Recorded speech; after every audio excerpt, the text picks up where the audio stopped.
Drawing করতে বসে তোর ফেসের কি অবস্থা বাবান। মা চুলকেছিস, ফেসটা পুরো চুলকে। দেখি দেখি, তাকা তাকা তাকা, দেখি না এদিকে তাকা, তাকা এদিকে তাকা, একবার তাকা, একবার একবার, আরে তাকা।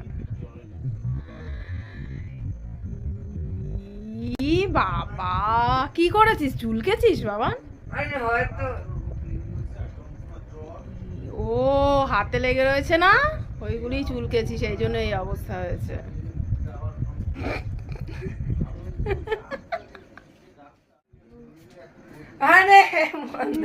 তুই কি জানিস তোর পায়েও লেগে আছে? পায়ে লেগে আছে। হ্যাঁ দেখি পাটা দেখি, কোথায় উঠিয়ে এসছিস পায়ে?